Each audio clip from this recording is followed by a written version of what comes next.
बातमीचे प्रायोजक आहेत hotel Rohit. Join for peace multipurpose society यांच्या वतीने देण्यात येणारा जेपी शांतता पुरस्कार 2024 चा सोहळा शनिवार 21 सप्टेंबर रोजी एम्पी थिएटर, लोकमान्य टिळक सभागृह, हिराचंद नेमचंद लायब्ररी येथे मोठ्या उत्साहात संपन्न झाला। यंदाचा जेपी शांतता पुरस्कार 2024 माजी आमदार दिलीप माने, कामगार नेते कॉम्रेड एम.एस. शेख, ज्येष्ठ विचारवंत दत्तात्रय थोरे, रुग्णसेवक प्राध्यापक प्रदीप छंचोरे यांना जाहीर झाला होता। हा पुरस्कार सोहळा या प्रमुख मान्यवरांना शनिवारी प्रदान करण्यात आला।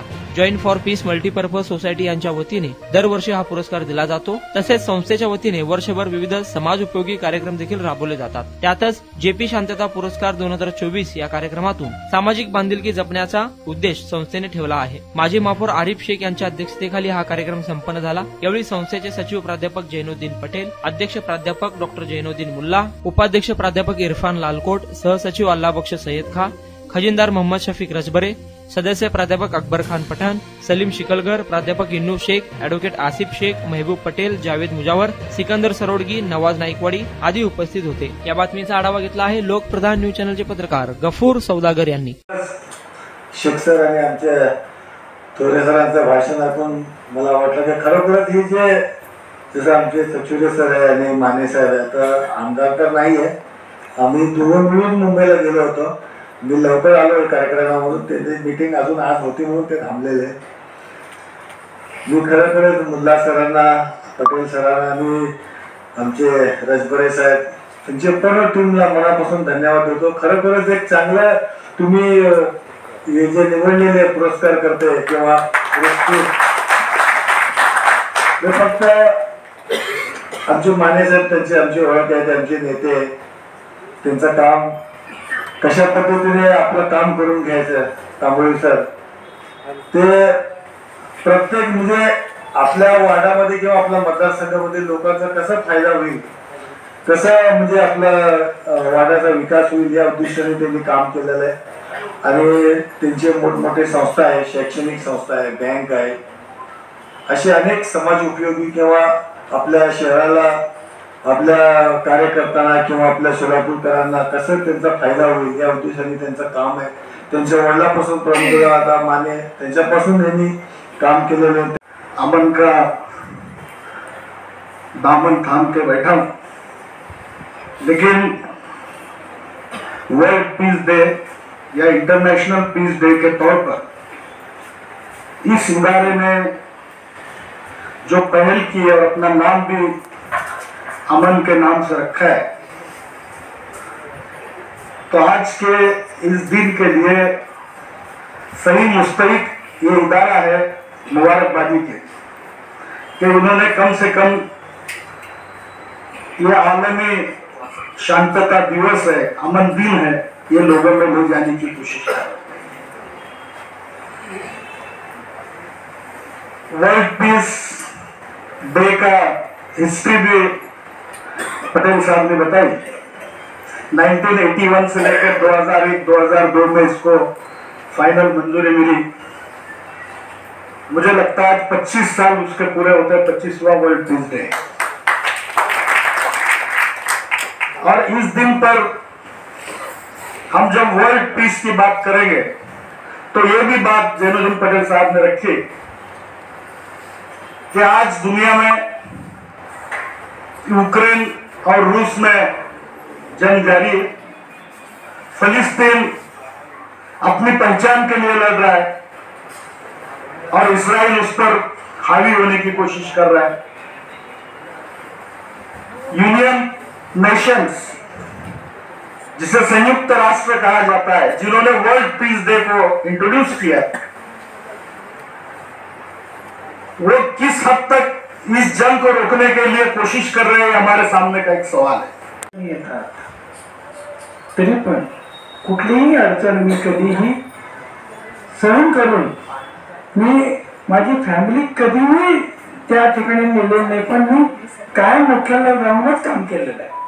त्या खेडेगावात राहिलो, आता जेऊर आणि नागनसूर या गावामध्ये माझं वय आता 70 असताना सुद्धा अजून विचारतात, साहेब इंजिनिअरिंग आगे येईल होतो, म्हणजे माझ्या पेशंटला असाचा त्रास होतो, कुठं जाऊ दे, त्या 70 वर्षाच्या म्हाताऱ्यावर सुद्धा अजून ते विश्वास आहे त्यांचा। इतका विश्वास मी संपादन शासकीय सेवेत केलेला आहे. जेऊर आणि नागणसरमध्ये ज्यावेळी मी मेडिकल अफसर म्हणून काम केलं त्यावेळी लोक शांततेने झोपायचे. ते डॉक्टर साहेब हा लोराजा नको ये नागंगेला ये ना अरे लोक एवढा विश्वास मी त्या लोकांचं संपादन केलं. ज्या ज्या ठिकाणी मी गेलो त्या त्या ठिकाणी मी लोकांचं विश्वास संपादन केलं आणि मी काम केलं. शिक्षण करत असताना बऱ्याच आर्थिक अडचणी यायची, पण एक सांगतो मी, आर्थिक अडचणीला आपण कधीही मात करू शकतो, पण आपण जर कष्ट केलं तर आपण शिक्षण पार करू शकतो. आपले कष्ट फार महत्वाचे आहे. माझी खरोखर अडचण झालेली. माझा मुलगा अभ्यास करत नाही, मी त्याला रागवायला जरा आवाज वाढवला तर तो मला म्हणतो तुम्हाला शांततेचा पुरस्कार. बायकोला काय बोलावं नाव तर तुम्हाला शांततेचा पुरस्कार मिळालेला आहे. राहुल साहेब, मी तुमच्यापेक्षा जास्त भाग्यवान आहे. हा पुरस्कार एका आमदाराला मिळाला, म्हणजे माझ्या आमदाराला, आणि माझ्या बरोबर ज्याला पुरस्कार मिळाला त्याने एक आमदार म्हणून निवडून आणणाऱ्या माणसाला पण मिळाला. एक आमदार निवडून आणणाऱ्या दोघांच्या बरोबर मी. छंचोरे सर तर मग काय, प्रदीप छंचोरे सर हे पेशाने डॉक्टर आहेत आणि रुग्णसेवा आणि माणुसकीची सेवा हे त्यांच्या रक्तात आहे. मी त्यांचा सगळ्या बायोडाटा काळजीपूर्वक ऐकत होतो, वाचत होतो, आणि त्यांनी केलेलं काम हे आमच्यापेक्षा कितीतरी पटीने सरस आहे. त्याचं कारण असं आहे, आम्ही वेदना निर्माण होऊ नये म्हणून प्रयत्न करतो, पण झालेली वेदना नष्ट करण्याचं काम तुम्ही डॉक्टर म्हणून करता, म्हणून तुमची सेवा जास्त महत्वाची. आमचे काही पत्रकार मित्र आहेत. ज्या दिवशी मला पुरस्काराचं पत्र मिळालं, सर संध्याकाळी गप्पा मारताना आमच्या 2-3 पत्रकार मित्रांना मी सांगितलं मला अशा अशा पद्धतीने शांततेचं पुरस्काराचं पत्र मिळालं. त्यावेळेस चंद्रवीर मठ तिथे बसलेले आहेत संचारचे पत्रकार. ते म्हणाले तुम्ही घेतलंच कसं काय? मला दिलं ते नाही. म्हणजे तुझ्यासारख्या खडूस पत्रकाराला शांततेचा पुरस्कार मिळणं म्हणजे काळीपेटीला शांततेचा पुरस्कार कशी निर्माण होईल? बरोबर, मी उदाहरण सांगत नाही, अशी परिस्थिती आपल्या समोर दिसून येते. म्हणून घ्यायला तयार नाही. मग कोर्ट कसून करायचं, मग तिथे वेळ, मग टेन्शन, मग तिथे परिस्थिती बिकट होते. अरे मी कुठं आहे, मी काय करू लागलो, माझं अस्तित्व काय, मी कशासाठी जन्मलो, याचा जर विचार केला तर कुठेही झगडा न होता माणसाला स्वर्ग शीत मिळेल. हे बघा, तुकाराम महाराजांनी किती सोप्या भाषेमध्ये सांगितले, अल्लाह देवे अल्लाह दिलावे, अल्लाह खिलावे, अल्लाह बगैर नाही कोई, अल्लाह करे सो होय.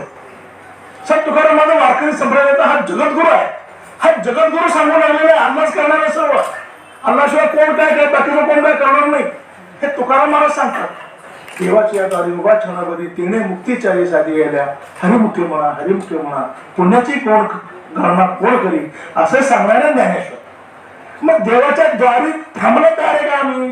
फजरच्या नमाजला आमचे फक्त मला सांगतो आम्ही 10 ते 12 जण असतो फजरच्या नमाजला. जोरच्या नमाजला आम्हाला वेळ नाही, असरच्या नमाजला वेळ नाही. आता कुठे सुद्धा तुम्ही बघा, म्हातारे कोतारेच मंदिर मशिदीमध्ये जात आहे, तरुणांना बिलकुल वेळ नाही त्या देवाकडे जाण्यासाठी वगैरे वगैरे. अतिशय ते बिजी, दिवसभर मोबाईल आणि त्याचे सर्व व्हॉट्सअप फेसबुकवर त्याच्यामध्ये माणूस व्यस्त झालेला आहे.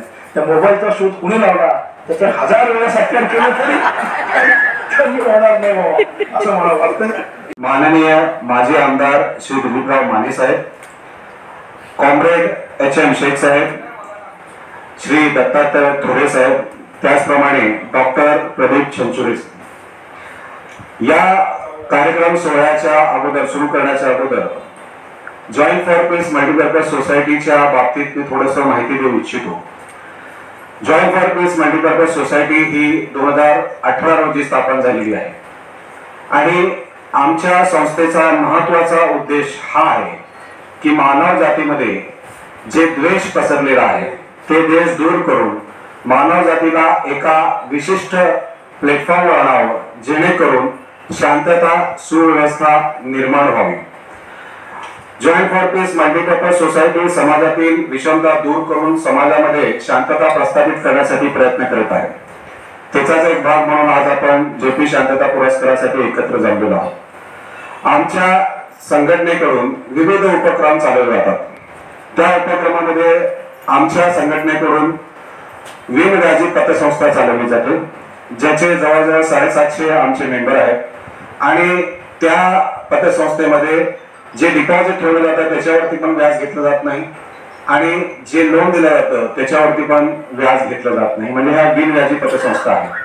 आता तुम्ही म्हणाल शांतता आणि पतसंस्थेचा काय संबंध आहे? शांतता आणि पतसंस्थेचा सगळ्यात मोठा संबंध आहे जेव्हा समाजामध्ये आर्थिक, सामाजिक आणि शैक्षणिक सुबत्तता नांदेल, जेव्हा आर्थिक, सामाजिक आणि शैक्षणिक प्रगती होईल तेव्हा समाजामध्ये शांती नांदू शकते. आणि समाजामध्ये आज जर बघितलं तर सगळेजण कुठे व्याजाच्या जखड्यामध्ये सापडलेले आहेत. त्या व्याजाच्या जखड्यातून बाहेर काढून त्यांना आर्थिक स्वावलंबी बनवण्यासाठी आमची संस्था ही बिनव्याजी पतसंस्था चालवते. त्याचप्रमाणे आमच्या संस्थेकडून जे एमपीएससी UPSC चे विद्यार्थी आहेत त्यांना त्यांच्या एमपीएससी UPSC परीक्षेसाठी मार्गदर्शन मोफत दिलं जातं. आमच्या संस्थेची लायब्ररी आहे. स्त्रियांच्या स्किल डेव्हलपमेंटसाठी मागच्याच वर्षी आमच्या JP संस्थेकडून शिवण क्लासेस म्हणजे फॅशन डिझायनिंग कोर्स मोफत सुरू करण्यात आला. त्याचप्रमाणे डिजिटल क्लासरूमच्या माध्यमातून जे मुलं आहेत त्यांना शिकवण्याचा आम्ही प्रयत्न करत आहोत. त्याचप्रमाणे आमच्या JP संस्थेकडून सामाजिक सौहार्द वाढावा म्हणून विविध समाजातील व्यक्तींना जे उच्च पद्धतीने काम करतात त्यांना सन्मानित करण्याचा प्रयत्न केला जातो.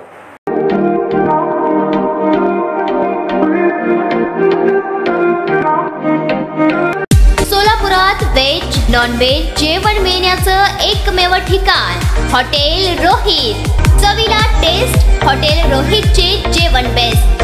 बर्थडे पार्टी, कार्यक्रम, विविध पार्टींचे ऑर्डर्स ही स्वीकारले जातील. ग्राहकांसाठी खास पार्सलची सोय. आमचा पत्ता हॉटेल रोहित, दादरस्ता अपोजिट कारीगर पेट्रोल पंप, सोलापूर.